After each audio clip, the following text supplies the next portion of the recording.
Hello and welcome friends, my name is Siddhant Patel और आप देख रहे हैं engineer as technical YouTube channel. चलिए तो आज की वीडियो शुरू करते हैं। वीडियो शुरू करने से पहले अगर आपने मेरे चैनल को सब्सक्राइब नहीं किया है तो रेड कलर के सब्सक्राइब बटन पर क्लिक कर आप मेरे चैनल को सब्सक्राइब कर सकते हैं।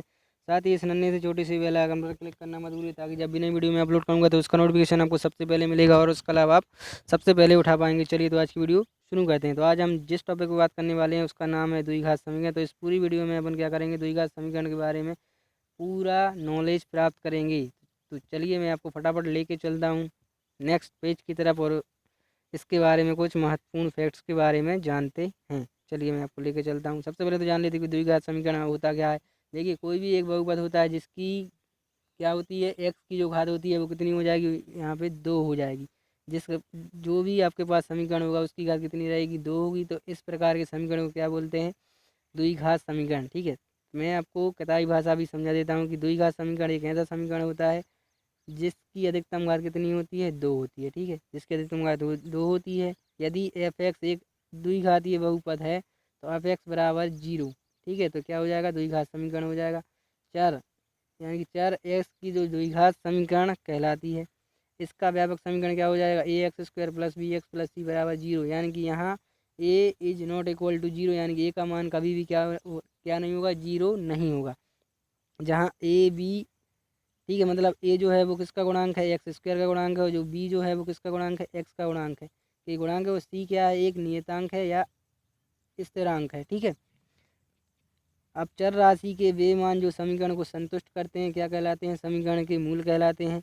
यदि द्विघात समीकरण a x square plus b x plus c के दो मूल, कौन कौन से दो मूल होंगे, अल्फ़ा और बीटा हों तो उसके लिए आपको कुछ स्पेशल सूत्र होते हैं, उनकी सहायता से आप उनको आसानी से निकाल सकते हैं। चलिए यहाँ पर देख लीजिए, यहाँ पर देखिए, ये कुछ आपके सामने सूत्र आपको देखने को मिल जाते हैं। यहाँ पर देखिए, मूलों का जो योगफल है वो कितना हो जाएगा, अल्फ़ा प्लस बीटा बराबर क्या हो जाएगा, माइनस का बी बटे ए हो जाएगा। ठीक है, माइनस का बी बटे ए हो गया, और जो मूलों का गुणनफल होगा वो कितना हो जाएगा, यानी कि अल्फ़ा इंटू बीटा बराबर क्या हो जाएगा, सी बटे ए। तो यह आपको माइंड में सेट कर लेना है कि अगर आपके पास कोई भी द्विघात समीकरण दे दिया गया है और आपसे पूछा जाए कि मूलों का योगफल ज्ञात कीजिए या गुणनफल ज्ञात कीजिए, तो इसकी सहायता से आप बहुत ही आसानी से निकाल सकते हो। तो आपको कैसे निकालना, सबसे पहले तो जो समीकरण है उसकी आपको कंपैरिजन कर देना है। किससे करोगे comparison, a x square plus b x, ठीक है, प्लस सी बराबर 0 से कंपैरिजन करोगे, वहाँ ए बी सी के मान आसानी से आप निकाल लोगे।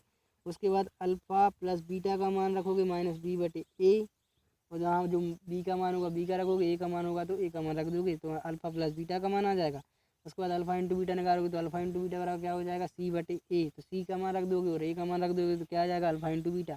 और उसकी आपको क्या कर लेना है, वैल्यू फाइंड कर लेना है। चलिए मैं आपको लेके चलता हूँ नेक्स्ट क्वेश्चन की तरफ, और इसमें बहुत ही इसको जानते हैं कि जब आपके पास दो मूल आपके पास दिए हों तो उससे आपको समीकरण कैसे ज्ञात करना है। तो यहाँ पर देखिए, यदि किसी द्विघात समीकरण के मूल, एक तो है आपके पास माइनस का 1/2 है और 3/2 है, यानी कि इसको आपको सीधा सीधा मान करना कि अल्फ़ा बराबर क्या मान लोगे आप, माइनस का 1/2, और बीटा बराबर क्या मान लोगे, 3/2। ठीक है, तो आपके पास सबसे पहले क्या निकालोगे आप, अल्फ़ा प्लस बीटा निकालोगे, यानी कि मूलों का योगफल निकालोगे। दोनों को क्या कर देना है, जोड़ देना है। तो जोड़ने के बाद यहाँ पर देखिए, इनका जो, क्योंकि ये भिन्न है तो इनका जो नीचे का हर है वो सेम है, तो सीधा सीधा है कि -1 + 3 हो जाएगा, यानी कि 2/2, यानी कि आपके पास क्या आ जाएगा, 1, यानी कि अल्फ़ा प्लस बीटा बराबर आपके पास क्या आ गया, 1 आ गया। अब देख लेते हैं अल्फ़ा इंटू बीटा, यानी कि दोनों को आपस में क्या करना है, इंटू करना है। तो भिन्न है तो ऊपर ऊपर गुणा हो जाएगा, नीचे नीचे गुणा हो जाएगा। तो इसको सोल्व करोगे तो कितना आ जाएगा, माइनस का 3/4। अब आपको क्या निकालना है, इसका समीकरण निकालना है कि आपके पास मूल थे। अब आपको क्या निकालना है, समीकरण निकालना है। तो समीकरण निकालने के लिए यहाँ पर आप देख सकते हो, ठीक है। तो जो आपके पास समीकरण हैं, तो देखिए जो समीकरण का सूत्र होता है वो क्या होता है, ए एक्स, ठीक है, आपके पास हो जाएगा एक्स स्क्वायर माइनस, ठीक है, alpha plus beta into x plus alpha into beta बराबर क्या हो जाएगा, 0। तो ये पूरा समीकरण का सूत्र है, तो इसको आपको माइंड में सेट कर लेना है और इसको क्या करना है, याद कर लेना है। उसके बाद क्या करना है आपको, देखिए यहाँ पे एक्स स्क्वायर आपका सेम रहा, अल्फ़ा प्लस बीटा के स्थान में क्या रख दिया, 1 रख दिया, एक्स के स्थान पर एक्स है प्लस, उसके बाद अल्फ़ा इंटू बीटा के स्थान में क्या रख दिया है, माइनस के 3/4 बराबर 0। इसको क्या कर दिया है, सॉल्व कर दिया है। ठीक है, ब्रैकेट पूरे यहाँ पे ओपन कर देने के बाद आपके सामने कुछ इस तरह से आ जाएगा। उसके बाद इन सभी का क्या ले लिया, एलसीएम लेने के बाद आपके सामने क्या आ जाएगा, इस प्रकार से आ जाएगा। उसके बाद 4 का 0 में मल्टीप्लाई कर दिया तो आपके सामने ये पूरा एक समीकरण बन गया, यानी कि 4x² - 4x - 3 इक्वल टू क्या हो जाएगा, 0। तो यह एक आपके सामने क्या बन गया, द्विघात समीकरण। चलिए मैं आपको फटाफट लेके चलता हूँ नेक्स्ट पोर्शन की तरफ और उसमें जानते हैं कि आगे इसके लिए आपके पास क्या है। तो देखिए जो सेकंड पोर्शन आती है गुणनखंड की विधियाँ आती हैं, ठीक है। यहाँ आ जाएगी आपके सामने विधि, ठीक है। तो विधि जो है आपके सामने कितने प्रकार की होती हैं, 2 प्रकार की होती हैं, ठीक है। तो मैं आपको पहली प्रकार बताता हूँ। पहली विधि होती है, कौन सी होती है, वो होती है आपके सामने गुणनखंड विधि, ठीक है। कौन सी विधि होगी आपके सामने, गुणनखंड विधि। सबसे पहले तो जान लेते कि आखिरकार गुणनखंड होती क्या है। तो इसके लिए मैं आपको एक क्वेश्चन ही बता देता हूँ कि गुणनखंड का एक क्वेश्चन मैं आपको बताऊँगा जिसमें आपको पूरा समझ में आ जाएगा। चलिए तो मैं इसको फटाफट करता हूँ थोड़ा सा ऊपर और मैं आपको बताता हूँ। चलिए यहाँ पर देखिए ये आपके सामने क्वेश्चन दिया हुआ है, तो इसको क्या करना है, आपको सॉल्व करना है। सॉल्व करने के लिए देखिए समीकरण ए मतलब समीकरण x² - 7x + 12 इक्वल टू क्या हो गया आपके सामने 0 को आपको हल करना है। सबसे पहले तो क्या करना है, आपको इस 7 को देखना है, यानी कि 7 और 12 इन दोनों को आपको देख लेना है। और यानी 7 के गुणनखंड आपको इस प्रकार से तोड़ लेने की, इंटू करें तो कितने आ जाए 12 और जोड़े घटाएं तो कितने आ जाए 7 आ जाए, ठीक है। तो देखिए 4 और 3 का आपस में आप इंटू करोगे तो कितना आ जाएगा, यहाँ पे 12 आ जाएगा। और देखिए 4 और 3 को आप क्या कर दोगे, जोड़ दोगे तो कितना हो जाएगा, 7 हो जाएगा। तो यही आपके क्या होगा, गुणनखंड हो गए, ठीक है। आपको यहाँ से निकालने पड़ते हैं कि देखिए जो आपके पास कंडीशन अप्लाई हो जाए। तो यहाँ पर देखिए 7 को तोड़ के किस प्रकार में लिख दिया गया है, देखिए 7 को तोड़ के 3 + 4 लिख दिया, उसके बाद माइनस से ब्रैकेट ओपन कर दिया गया। तो ओपन करने के बाद आपके सामने कुछ इस तरह से आ जाएगा, यानी कि x² - 3x - 4x + के 12 इक्वल टू 0, ठीक है। उसके बाद देखिए पहले इन दोनों में से क्या कॉमन निकाल लिया, x निकाल लिया, तो आपके सामने कितना आ जाएगा, x ब्रैकेट में आ जाएगा x - 3। अगली स्टेप में देखिए इन दोनों में से क्या निकाल लिया है, 4 कॉमन निकाल लिया, यानी कि माइनस के 4 कॉमन निकाल लिए, तो आपके सामने क्या आ गया है, यानी -4 ब्रैकेट में आ गया x - 3। तो अब दोनों को देखिए यहाँ x - 3 दोनों में है, तो x - 3 यहाँ पे कॉमन निकाल लिए। उसके बाद जो आपके सामने यहाँ से बचेगा, आपके सामने x बचेगा और यहाँ से क्या बचेगा, यहाँ से आपके पास 4 बचेगा, यानी कि x - 4 इक्वल टू क्या हो गया, 0। उसके बाद क्या करना है, इन सभी को क्या कर देना है, दोनों जो आपने गुणनखंड निकाल लिए उनको क्या करना है, 0 के बराबर करना है। तो यहाँ पर देखिए x - 3 बराबर 0 रखा, तो x का जो मान आ गया वो कितना आ गया, 3, क्योंकि 3 का पक्षांतर कर दिया। उसके बाद x - 4 बराबर 0 रखा, तो x का जो मान आएगा वो कितना आ जाएगा, x बराबर कितना हो जाएगा, 4 हो जाएगा। यानी कि x के आपके सामने 2 मान हो गए, यानी कि पहला मान है कौन सा है, वो अल्फा है, दूसरा मान कौन सा है, बीटा। यानी कि x बराबर -3 मतलब 3 और 4 समीकरण के क्या हो गए, आपके सामने मूल हो गए। तो इस प्रकार से आपको समीकरण के मूल आसानी से निकाल लेना है, ठीक है।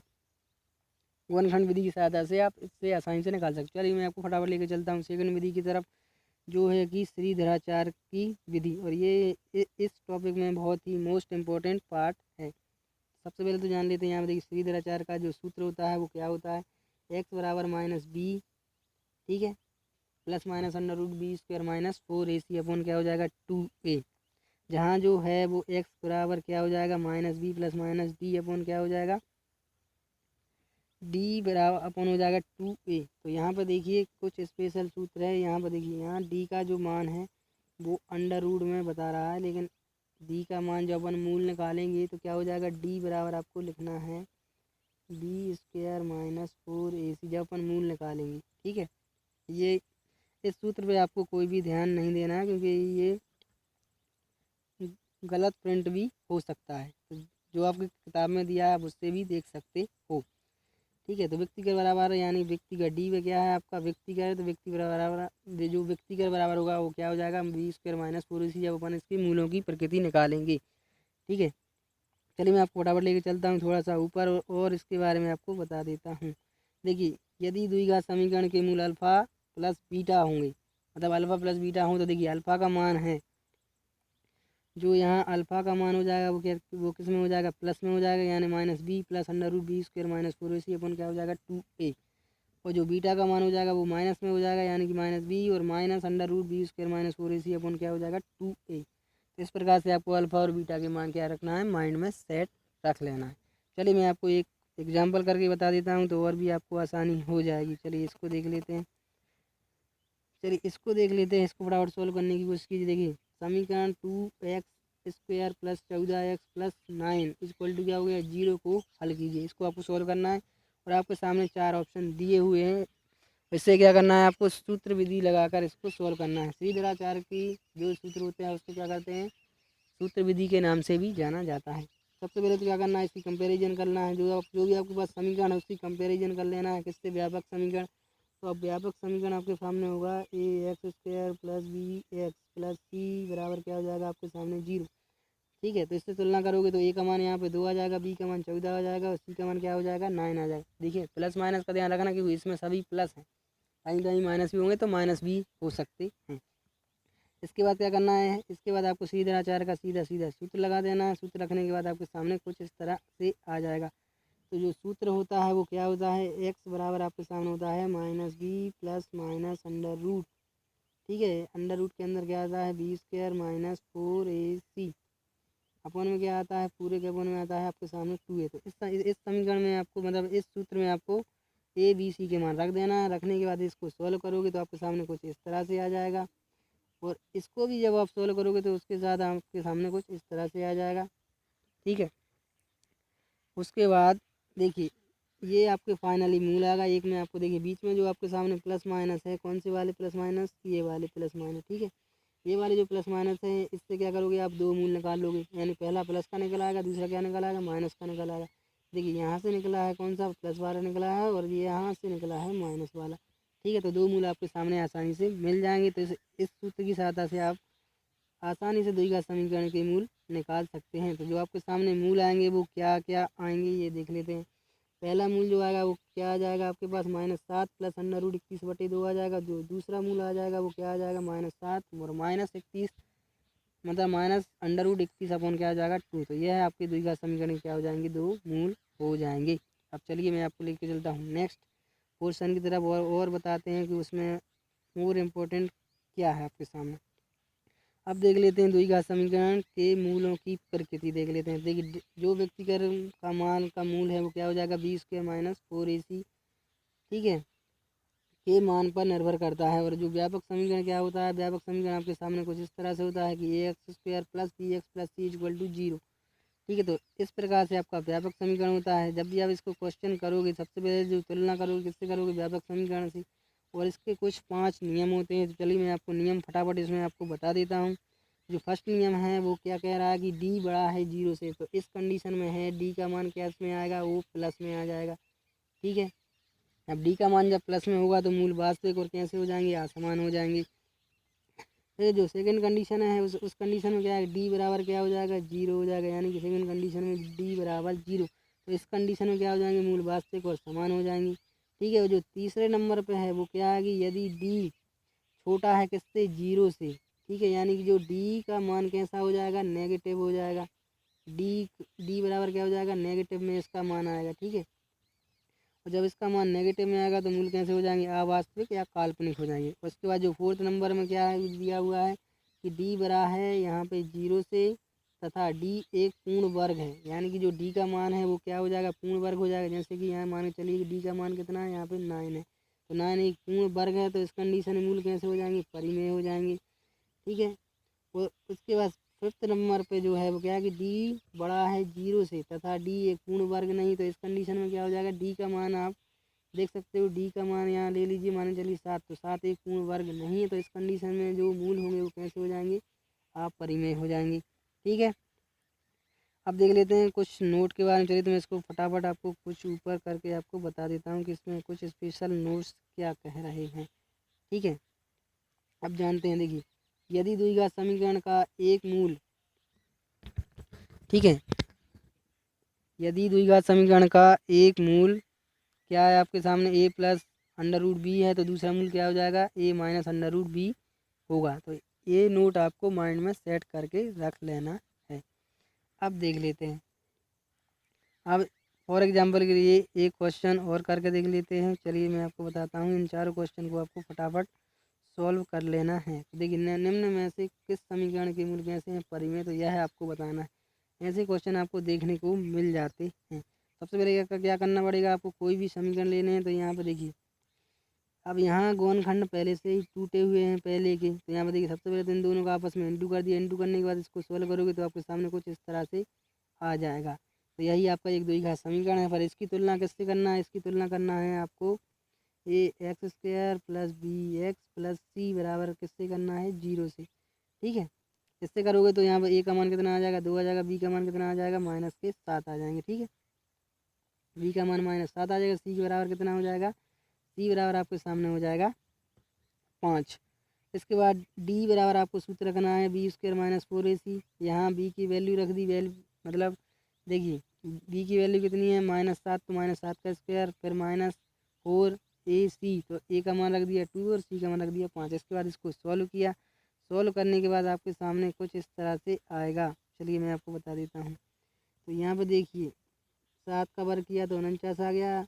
ठीक है, और 4 दूनी 8 और 8 पंचे कितना हो गया? 40। तो 49 में 40 घटा दिए, कितने बचे आपके पास? 9। तो 9 एक क्या है कि पूर्ण वर्ग है। 9 किसका वर्ग है? 3 का वर्ग। ठीक है, 9 को क्या लिख सकते हैं? 3 का वर्ग। तो इस कंडीशन में क्या हो गया? डी तो बड़ा है 0 से तथा एक पूर्ण वर्ग संख्या है। ठीक है, 15 पूर्ण वर्ग संख्या है। तो जो आपके पास समीकरण है उसके मूल कैसे होंगे? परिमेय होंगे। यही तो आपको फाइंड करना था। ठीक है, तो इस कंडीशन में आपको इसी प्रकार से फाइंड करना है। और जान लेते हैं कुछ पांचों कंडीशन को फिर से देख लेते हैं कि इस पांचों कंडीशन में आपको क्या क्या बताया गया है, यह मैं आपको बता देंगे। ठीक है, मूलों की प्रकृति में देखिए यहाँ पे फर्स्ट आपसे कहा जाता है कि डी का मान क्या है? बड़ा है 0 से। तो इस कंडीशन में क्या होगा? डी। ठीक है, इस कंडीशन में डी बराबर यहाँ पर देखिए प्लस में आ जाएगी संख्याएं। प्लस में कैसे होगी? यानी कि प्लस में संख्याएं कुछ भी हो सकती हैं कि +1 +2। ठीक है, +2 +2 +3 +4 ऐसी कुछ संख्याएं हो सकती हैं। 1 से लेके कहाँ तक 100 कुछ भी हो सकता है। ठीक है, ये तो आपकी फर्स्ट कंडीशन हो गई। उसके बाद देखिए सेकंड कंडीशन में क्या हो जाएगा कि डी बराबर क्या हो जाएगा? यहाँ पे 0, यानी कि डी का मान क्या हो जाएगा? 0। तो इस कंडीशन में क्या होंगे? मूल कैसे हो जाएंगे? समान और वास्तविक। यहाँ वास्तविक होंगे और असमान होंगे। ठीक है, और जो थर्ड कंडीशन आपके सामने क्या कह गई है कि जो डी का मान छोटा हुआ किससे हो जाएगा? 0 से, यानी कि डी का मान किस में चला जाएगा? ऋणात्मक में चला जाएगा। ठीक है, तो इस कंडीशन में इसकी मान कहाँ तक जाएगा? -1। ठीक है, -2 से लेके कहाँ तक जाएगा? इन्फिनिटी तक। ठीक है, तो क्या हो जाएगा? 0 डी से क्या हो जाएगा? बड़ा हो जाएगा। तो इस कंडीशन में मूल वास्तविक नहीं होंगे, या मूल कैसे हो जाएंगे? काल्पनिक हो जाएंगे या अवास्तविक हो जाएंगे। तो जो फोर्थ कंडीशन में आपको कहा गया है, ठीक है, जो फोर्थ कंडीशन में आपको कहा गया है कि डी बड़ा होगा 0 से, तो जो डी का मान के चलिए क्या हो जाएगा? जैसे यहाँ पे आपने 9 लिया था, तो 9 एक क्या है कि पूर्ण वर्ग है। तो इस कंडीशन में क्या हो जाएंगे? मूल कैसे हो जाएंगे? परिमेय हो जाएंगे। और जो फिफ्थ कंडीशन में क्या है? इसके जस्ट अपोजिट है कि यहाँ पे देखिए, यहाँ आपके सामने क्या लिखा है कि डी बड़ा तो है 0 से, लेकिन डी का मान एक पूर्ण वर्ग नहीं है। यानी मान करिए यहाँ पर 5 ले लिया, तो इस कंडीशन में मूल कैसे हो जाएंगे? अपरिमेय। ठीक है, अपरिमेय। तो इन पांचों कंडीशन को आपको अपने माइंड में सेट कर लेना है। और मैं आशा करता हूँ कि इस वीडियो में आपको पूरा समझ आ गया होगा। अगर गुणनखंड नहीं आया है समझ में, तो मैं गुणनखंड की वीडियो अलग से दूंगा, जिसमें आपको पूरी मतलब गुणनखंड विधि और श्रीधराचार्य की विधि पूरा कंप्लीट कराऊंगा। ठीक है, तब तक के लिए जय हिंद जय भारत। और इस वीडियो को अधिक से अधिक शेयर कीजिए ताकि इस वीडियो का लाभ अधिक से अधिक लोगों तक पहुंच सके। चलिए, तब तक के लिए जय हिंद जय भारत, वंदे मातरम।